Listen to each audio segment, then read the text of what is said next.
KTM Tamil செய்திகள் உங்களுக்காக உங்களுடன். வணக்கம், நான் சூர்யா சம்பத். இன்றைய தலைப்புச் செய்திகள்.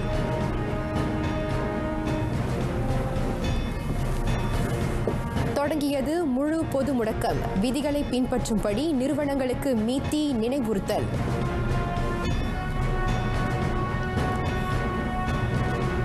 தீவிரமடையும் சமூக தொற்று. பிள்ளைகளை வெளியில் அழைத்துச் செல்ல வேண்டாம். பெற்றோருக்கு எச்சரிக்கை.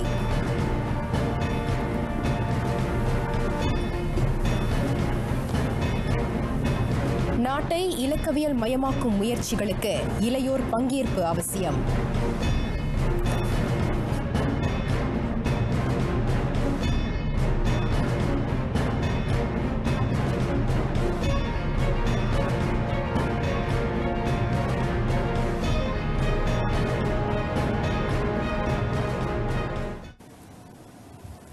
உங்கள் கவனத்திற்கே, இன்றியமையா பொருட்கள் வாங்குவதற்காக வெளியில் செல்வோர் 10 கிலோமீட்டர் பரப்பளவை தாண்டி பயணிக்க அனுமதியில்லை. அவ்வாறு செல்வோர் திரும்பி செல்லும்படி பணிக்கப்படுவீர்கள். இன்று தொடங்கி அடுத்த 14 நாட்கள் வரை செயலாக்கப்படும் முழு பொது முடக்கத்தின் கீழ் விதிக்கப்பட்டிருக்கும் கட்டுப்பாடுகளில் அதுவும் அடங்கும். முழு பொது முடக்கம் காலகட்டம் நெடுகிலும் சமூக நடவடிக்கைகளுக்கு அனுமதி இல்லை. பொருளாதாரத்துறையில் ஒரு பகுதியினர் மட்டுமே இயங்க அனுமதிக்கப்பட்டிருக்கிறது. ஒரு வீட்டிற்கு 2 மட்டுமே வீட்டை விட்டு வெளியேற முடியும். வீட்டில் இருந்து அதிகபட்சமாக நோயாளி உட்பட 3 மட்டுமே மருத்துவ அவசர அலுவல்களுக்காக மட்டும் பயணிக்க அனுமதிக்கப்படுவர். மாநிலம், மாவட்டம் கடந்து பயணிப்பதற்கான தடை இதற்கு முன் இருந்தது போலவே நிலைநிறுத்தப்படுகிறது. தொலைவில் இருக்கும் தம்பதிகளுக்கும் இந்த தடை பொருந்தும். எனினும் மரணம், குடும்ப உறுப்பினர்கள் நோய்வாய்ப்பட்டிருப்பது போன்ற அவசர சூழல்களில் போலீஸ் அனுமதியுடன் மாநிலம், மாவட்டம் கடந்து பயணிப்பதற்கு அனுமதிக்கப்படும். அதேவேளையில் இக்காலகட்டத்தில் அரசு ஊழியர்களில் 80 விழுக்காட்டினரும், தனியார் துறையினரில் 60 விழுக்காட்டினரும் வீட்டில் இருந்தபடி வேலை செய்ய பணிக்கப்பட்டுள்ளனர். ஆனாலும் பொதுமக்கள் கலக்கமுற தேவையில்லை. பேரங்காடிகள் மூடப்படும். ஆனால் இன்றியமையா சேவைகளாக பட்டியலிடப்பட்ட வணிகங்கள் செயல்படும். கோவிட்-19 தடுப்பூசி பெறுவதற்காக செல்வோர் போலீஸ் அனுமதியை பெற்றிருக்க வேண்டியதில்லை. மாறாக மை சஜாத்ரா செயலியில் காணப்படும் சந்திப்புக்கான விவரங்களை காட்டினாலே போதுமானது. இனி நம்மை நாம் காப்போம், வீட்டிலேயே இருப்போம், சுய ஒழுக்கத்துடன் நிர்ணயிக்கப்பட்ட SOP நெறிகளை பின்பற்றுவோம். பேரங்காடிகளும் பெரும்பாலான வணிக மனைகள் மூடப்பட்டிருந்தாலும் தலைநகரில் சாலைகளில் இன்று வாகனங்களின் எண்ணிக்கை சற்று குறைந்தே காணப்பட்டது. முழு பொது முடக்கத்தின் செயலாக்கத்தின் முதல் நாள் நிலவரம் அது. அந்த தகவலுடன் அமலாக்க சோதனைகளின் தொகுப்பை அடுத்து காண்போம். முழு பொது முடக்க செயலாக்கத்திற்கு ஏற்ப நாடு முழுவதும் சாலை தடுப்புகளில் சோதனைகளும் கடுமையாக்கப்பட்டுள்ளன. வெளியில் செல்வோர் வேலைக்கு செல்வதற்கான அனுமதி கடிதம், மருத்துவர் சந்திப்புக்கான அட்டை, ஓட்டுநர் வாகன உரிமம், அடையாள அட்டை போன்ற முக்கிய ஆவணங்களில் ஒன்றையாவது கொண்டிருக்க வேண்டும் என டாங்வாங்கி மாவட்ட போலீஸ் தலைவர் ACP முகமது ஜைனல் அப்துல்லா தெரிவித்தார். இவ்வேளையில் முழு பொது முடக்கத்தின் கீழ் திறக்கப்பட்ட முதல் நாளில் சலாயாங் தினசரி சந்தையிலும் SOP நெறிகள் பின்பற்றுவதும் கட்டுப்பாட்டில் இருந்தது. வியாபாரிகளும் பொதுமக்களும் அரசாங்கம் விதித்துள்ள SOP விதிகளை முறையாக பின்பற்றுவதை காண முடிந்தது. நாட்டில் கோவிட்-19 தொற்று சம்பவங்கள் அதிகரித்து வரும் நிலையில் சாலை தடுப்புகளில் சோதனை நடவடிக்கைகள் கடுமையாக்கப்பட்டுள்ளன. அனுமதி கடிதமின்றி 10 கிலோமீட்டர் பரப்பளவு தாண்டி பயணிக்க முற்படும் வாகன ஓட்டிகள் திருப்பி செல்லும்படி பணிக்கப்படுகின்றனர். முதற்கட்ட 3 PKP ஆணை நெடுகிலும் அரசாங்கம் அறிவித்தது போன்று KTMB நிறுவனம் குறிப்பிட்ட சில ரயில் சேவைகளின் எண்ணிக்கையை குறைத்துள்ளது. இன்றியமையா சேவைகள் என பட்டியலிடப்பட்ட துறைகளில் ரயில் சேவையும் அடங்கும். அதன்படி KTMB நிறுவனம் இன்று முதல் 50 விழுக்காட்டு பயணிகளுடன் செயல்படும். முழு பொது முடக்க காலகட்டத்தில் செயல்படுவதற்கான அனுமதியை 95,142 நிறுவனங்கள் பெற்றுள்ளன. அனைத்துலக வாணிப தொழில் அமைச்சு நிர்வகிக்கும் CIMS 3 முறையின் கீழ் இன்று மதியம் 12 மணி வரை 5,17,144 நிறுவனங்கள் பதிந்து கொண்டிருப்பதாக அனைத்துலக வாணிப தொழில் அமைச்சு கூறியது. செயல்பட அனுமதிக்கப்பட்ட நிறுவனங்களில் பணியாற்றும் 12 லட்சம் தொழிலாளர்கள் SOP நெறிகளை முழுமையாக பின்பற்றும்படி அறிவுறுத்தப்படுகிறது. இவ்வேளையில் முழு பொது முடக்கத்தின் போது செயல்பட அனுமதிக்கப்பட்ட துறைகளைச் சேர்ந்த நிறுவனங்கள் விரைந்து CIMS 3 முறையின் கீழ் பதிந்து கொள்ள ஊக்குவிக்கப்படுகின்றன. அனைத்துலக வாணிப தொழில் அமைச்சால் வெளியிடப்பட்ட அனைத்து அனுமதி கடிதங்களும் QR குறியீட்டை கொண்டிருக்க வேண்டும். அதனைக் கொண்டு அமலாக்க தரப்பினரால் அங்கீகரிக்கப்பட்ட கடிதத்தின் நம்பகத்தன்மையை உறுதிப்படுத்திக் கொள்ள முடியும். நாடு முழுவதும் மதுபான தயாரிப்பு ஆலைகள் அனைத்தும் உடனடியாக மூடும்படி அரசாங்கம் உத்தரவிட்டிருக்கின்றது.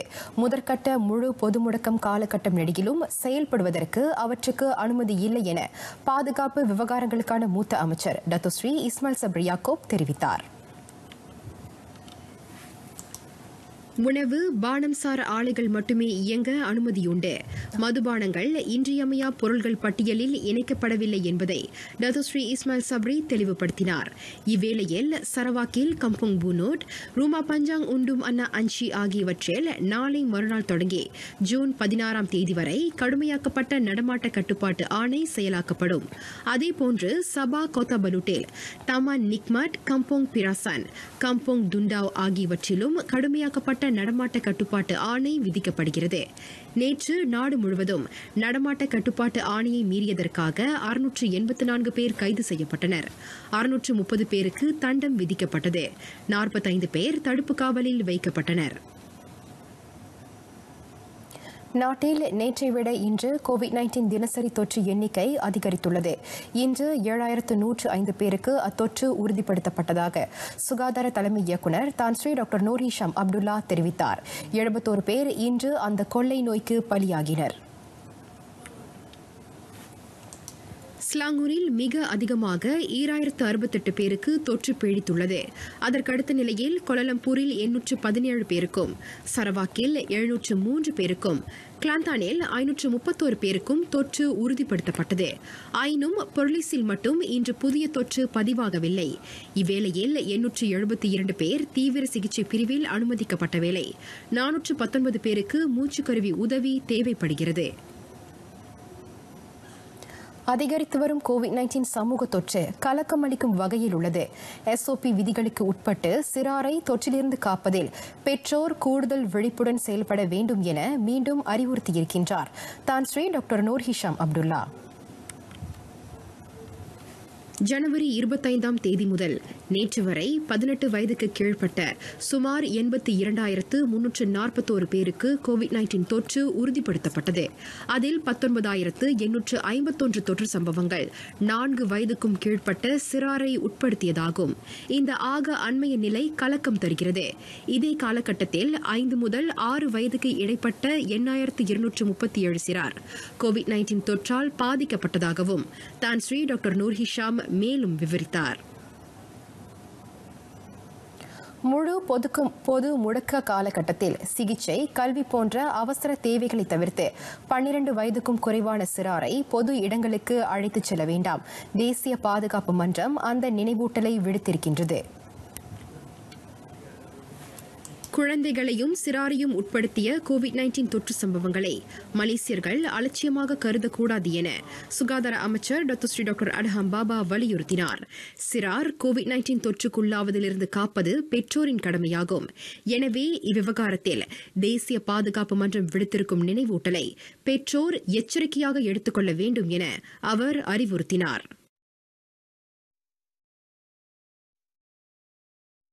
இவ்வேளையில் நாட்டிலுள்ள அனைத்து மாநிலங்களிலும் குறைந்தது மரபணு மாற்றம் கண்ட ஒரு வகை COVID-19 வைரஸாவது சமூகத்தில் பரவியிருக்கும் சாத்தியத்தை சுகாதார அமைச்சு மறுக்கவில்லை.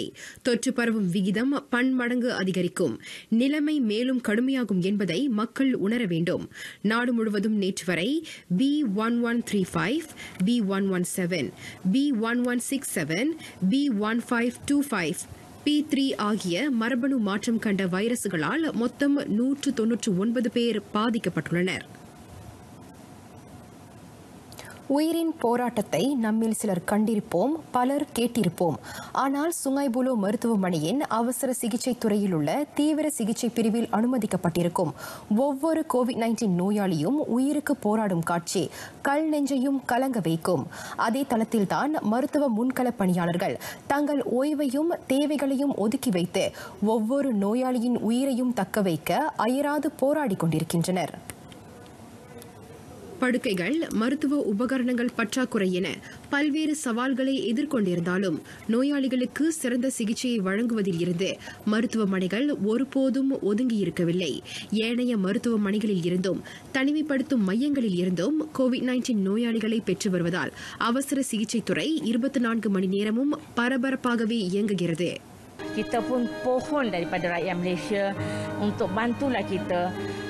Kita tengoklah petugas kesihatan saya ni sangat tenat, sangat memerlukan bantuan semua rakyat Malaysia, masyarakat di luar sana.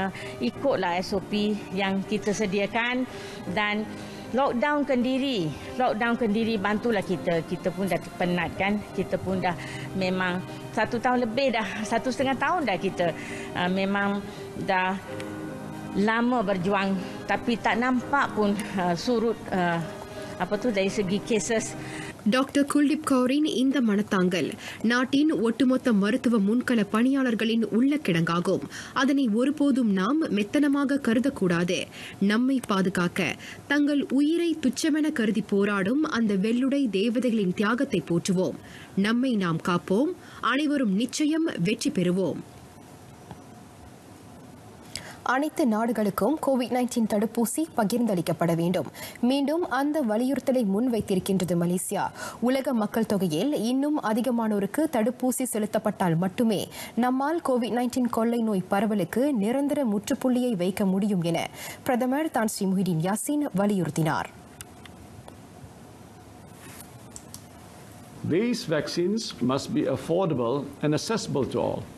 We can only be safe when everyone is safe. Switzerland ஜெனீவாவில் மெய்நிகர் வாயிலாக நடைபெற்ற 74வது உலக சுகாதார தின மாநாட்டின் நிறைவில் பிரதமர் உரையாற்றினார். தடுப்பூசி விநியோகிப்பை துரிதப்படுத்த நாடு முழுவதும் உள்ள COVID-19 தடுப்பூசி விநியோகிப்பாளர்களிடம் மலேசியா மீண்டும் பேச்சு நடத்தும். செப்டம்பர் இறுதிக்குள் 3,70,00,000 தடுப்பூசிகள் நாட்டை வந்தடைவது உறுதி செய்யப்பட வேண்டும் என பிரதமர் தான் ஸ்ரீ முஹிடின் யாசின் விடுத்திருக்கும் உத்தரவுக்கு ஏற்ப அது அமைகிறது. ஜூலை மாத இறுதிக்குள் சீனாவிடம் முன்பதிவு செய்திருந்த 1,20,00,000 சினோவேக் தடுப்பூசிகள் நாட்டை வந்தடையும் என தேசிய நோய் எதிர்ப்பு திட்டத்தின் ஒருங்கிணைப்பாளரான கைரி தெரிவித்தார். அது மட்டுமின்றி 3ஆம் காலாண்டுக்குள் அமெரிக்காவின் மருந்தக நிறுவனத்திடமிருந்து மலேசியா 2,50,00,000 ஃபைசர் தடுப்பூசிகளை பெறும். கன்சினோவிலிருந்து வரும் ஒரு முறை மட்டுமே செலுத்தப்படும் தடுப்பூசியை பயன்படுத்த அனுமதிப்பதா இல்லையா என்பது பற்றி NPRA தேசிய மருந்தக ஒழுங்குமுறை பிரிவு ஆராய்ந்து வருகிறது. தற்சமயம் நாள் ஒன்றுக்கு சராசரியாக 1,00,000 பேருக்கு தடுப்பூசி செலுத்தப்படுகின்றது. ஜூலை மாத மத்தியில் அவ்வெண்ணிக்கையை 2 மடங்காக கூட்டுவதற்கான ஏற்பாடுகளும் செய்யப்பட்டு வருகின்றன. தடுப்பூசி செலுத்துவதற்காக மிக அதிகமான மற்றும் மாபெரும் தடுப்பூசி மையங்கள் திறக்கப்பட்டால் நாள் ஒன்றுக்கு 5,000 முதல் 10,000 பேருக்கு தடுப்பூசி போட இயலும். மாபெரும் தடுப்பூசி மையங்கள் தொடர்பில் பலரும் கலக்கம் கொண்டிருப்பது குறித்து தாம் அறிவதாக குறிப்பிட்ட கைரி கூட்ட நெரிசலை தவிர்க்க SOP நெறிகளை கடுமையாக்கும்படி உத்தரவிட்டிருப்பதாகவும் விவரித்தார். 1,95,000க்கும் மேற்பட்ட உடற்குறையுடையோர் COVID-19 தடுப்பூசி செலுத்திக் கொள்ள பதிந்து கொண்டுள்ளனர். மகளிர் குடும்ப சமூக மேம்பாட்டு அமைச்சர் டாக்டர் ஸ்ரீ ரீனா முகமது ஹருன் அதனை தெரிவித்தார். உடற்குறையுடையோர் பராமரிப்பு மையங்களில் இருக்கும் அத்தரப்பினருக்கு COVID-19 தடுப்பூசி செலுத்தும் நடைமுறை துரிதப்படுத்தப்படும். தடுப்பூசி மையங்களுக்கு அவர்களை அழைத்து வருவது சிரமம் என்பதை உணர்ந்து நடமாடும் சிறப்பு மையத்தை ஏற்படுத்துவது குறித்து அமைச்சு ஆராய்ந்து வருவதாக டாக்டர் ஸ்ரீ ரீனா தெரிவித்தார். தலைநகரில் ஸ்ரீ சரவாக் டேசா ரஜாங் மக்கள் வீடமைப்பு பகுதி மக்களுக்கு 500 உணவு கூடைகளை நன்கொடையாக வழங்கிய பின்னர் டாக்டர் ஸ்ரீ ரீனா முகமது ஹருன் செய்தியாளர்களிடம் பேசினார். கோவிட்-19 ஏற்பட்டிருக்கும் தாக்கத்தை தணிப்பதில் அரசாங்கத்துக்கு உதவ 8 லட்சம் பொது சேவை ஊழியர்கள் முன்வந்திருக்கின்றனர். பேரிடர் அறநிதிக்கு 3 கோடி ரிங்கிட்டை அவர்கள் நன்கொடையாக வழங்குவர். ஆயினும் இதில் முன்கள பணியாளர்களும் கிரேட் 1 கிரேட் 28 வரைக்குமான ஊழியர்கள் சம்பந்தப்படவில்லை என அரசாங்க தலைமை செயலாளர் தான் ஸ்ரீ முகமது ஜூக்கி அலி தெரிவித்தார். நாட்டில் கோவிட்-19 கொள்ளை நோய் பரவலை அடியோடு ஒடுக்க போராடி வரும் அரசாங்கத்துடன் பொது சேவை ஊழியர்களும் ஒன்றிணைந்து செயல்படுவதை இது பறைசாற்றுகிறது. கிரேட் 44 முதல் 56, கிரேட் 29 முதல் 41 வரைக்குமான பொது சேவை ஊழியர்களின் படித்தொகையிலிருந்து குறிப்பிட்ட விழுக்காடு 3 மாதங்களுக்கு பிடித்தம் செய்யப்படும். அந்த தொகை பேரிடர் அறநிதியில் சேர்க்கப்படும். இவ்வேளையில் ஜூசா ஏ மற்றும் அதற்கு மேலுள்ள பிரிவுகளுக்கு படித்தொகையிலிருந்து 50 விழுக்காடு பங்களிப்பு பெறப்படும். ஜூசா பி 20 விழுக்காடு, பிரிவு 44 56 வரை 5 விழுக்காடு, பிரிவு 29 41 வரை 10 ரிங்கீட்டை பேரிடர் அறநிதிக்கு செலுத்துவர். முழு பொது முடக்கத்தால் பாதிக்கப்பட்டிருக்கும் பொருளாதார துறைகளுக்கு ஊதிய உதவித்தொகை மேலும் 1 மாதத்துக்கு நீட்டிக்கப்பட்டுள்ளது. இதன் வழி 25 லட்சம் தொழிலாளர்களும் 2 லட்சம் முதலாளிகளும் பயனடைவர் என மனிதவள அமைச்சர் டத்துஸ்ரீ எம் சரவணன் நம்பிக்கை தெரிவித்தார். இந்த திட்டத்துக்காக 150 கோடி ரிங்கிட் ஒதுக்கப்படுவதாக பிரதமர் தான் ஸ்ரீ முஹிடின் யாசின் நேற்று அறிவித்தார். 500 தொழிலாளர்களுக்கு ஒரு விண்ணப்பம் என அந்த திட்டம் கட்டுப்படுத்தப்பட்டிருக்கிறது. இதற்கு முன் அறிவிக்கப்பட்ட 3 கட்ட ஊதிய உதவித்தொகை திட்டங்களின் கீழ் 47 லட்சம் தொழிலாளர்கள் வேலை இழப்பில் இருந்து காக்கப்பட்டதையும் 4,98,882 முதலாளிகள் உதவி பெற்றதையும் மனிதவள அமைச்சர் சுட்டிக்காட்டினார். இந்நிலையில் மனிதவள மேம்பாட்டு நிறுவனத்துடன் பதிந்து கொண்ட முதலாளிகளுக்கு 2021 ஜூன் மாதத்துக்கான லெவி விலக்களிக்கப்பட்டிருப்பதையும் அவர் வரவேற்றார். அதேவேளை அந்நிறுவனம் வழங்கும் இலவச மீன் பயிற்சி பாடத்திட்டங்கள் வாயிலாக தொழிலாளர்கள் தங்கள் பணிசார் அறிவையும் ஆற்றலையும் மேம்படுத்திக் கொள்ள இயலும் என டத்துஸ்ரீ எம் சரவணன் குறிப்பிட்டார். நம்மையும் நம் சுற்றத்தாரையும் காப்போம். காவாய் திருநாளை முன்னிட்டு வெளியிடப்பட்ட வாழ்த்துச் செய்தியில் பேரரசர் அல் சுல்தான் அப்துல்லா ரியாயத்துடீன் அல் முஸ்தபா பில்லாஷாவும் பேரரசியார் துங்கு ஹஜா அசிசா அமினா மைமுனா இஸ்கண்டாரியாவும் முன்வைத்திருக்கும் நினைவூட்டல் அது. நாட்டில் இனங்களுக்கு இடையிலான நல்லிணக்கமும் ஐக்கியமும் ஓங்கச் செய்வதில் இந்த அறுவடை திருநாள் தொடர்ந்து வலுப்படுத்தும் எனும் எதிர்பார்ப்பையும் பேரரசர் தம்பதியினர் வெளியிட்டனர்.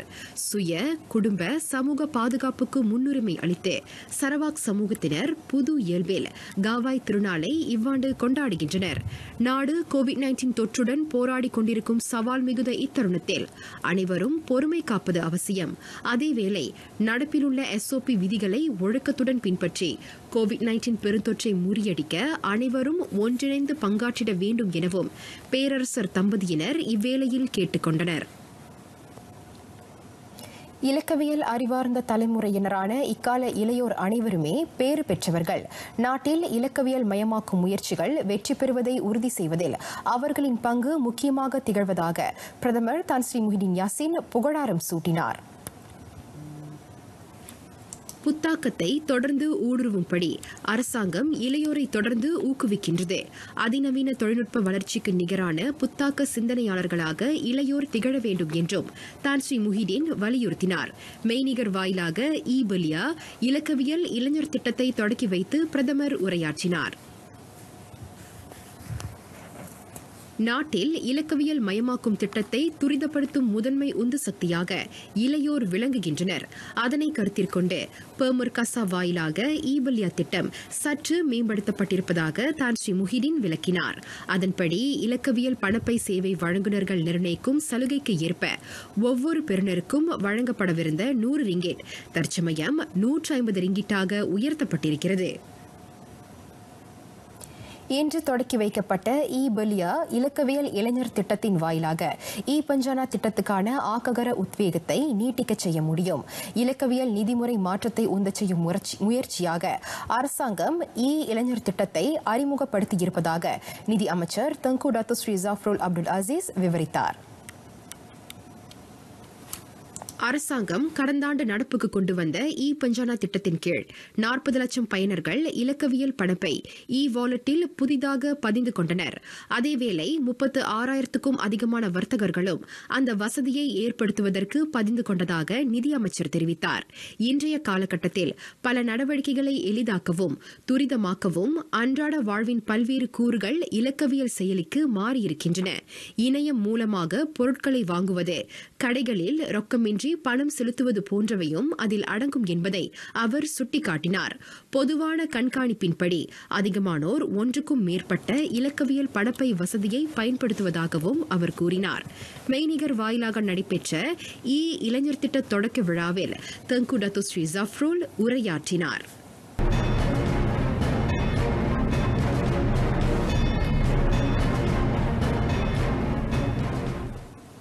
2022 உலக கிண்ணம் மற்றும் 2023 ஆசிய கிண்ண தகுதி சுற்று காற்பந்தாட்டம். ஹரிமா மலாயா தேசிய அணியில் இணையவிருக்கும் 26வது ஆட்டக்காரரை அதிகாரப்பூர்வமாக அறிமுகப்படுத்தியுள்ளது FAM மலேசிய காற்பந்து சங்கம். மலேசியா மற்றும் பெல்ஜிய பெற்றோருக்கு பிறந்தவரான டியான் கூல்ஸ் வருகை எஞ்சிய ஆட்டங்களை எதிர்கொள்ள தேசிய அணியின் ஆற்றலை வலுப்படுத்தும் என FAM பொதுச் செயலாளர் ஸ்டூவர்ட் ராமலிங்கம் நம்பிக்கை தெரிவித்துள்ளார். 18 வயதுக்கு கீழ்ப்பட்டோர், 19 வயதுக்கு கீழ்ப்பட்டோர், 21 வயதுக்கு கீழ்ப்பட்டோர் ஆகிய அணிகளில் பெல்ஜியத்தை பிரதிநிதித்து விளையாடிய போதும் ஹரிமா மலாயா சீருடையை அணிவதற்கு அவருக்கு இன்னமும் தகுதி இருப்பதாக ஸ்டூவர்ட் ராமலிங்கம் கூறினார். மூத்த ஆட்டக்காரர்கள் அடங்கிய பெல்ஜிய தேசிய அணியில் விளையாடியதில்லை என்பதால் ஹரிமா மலாயாவில் டியான் கூல்ஸ் அங்கம் வகிப்பதற்கு தடையேதும் இல்லை.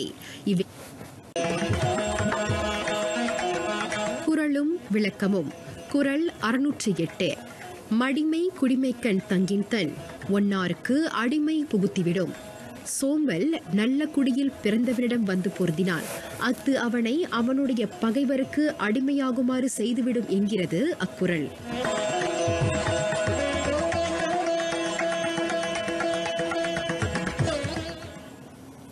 அலட்சியம் வேண்டாம். COVID-19 தொற்று பரவல் நாம் நினைப்பதை விட ஆபத்தானது.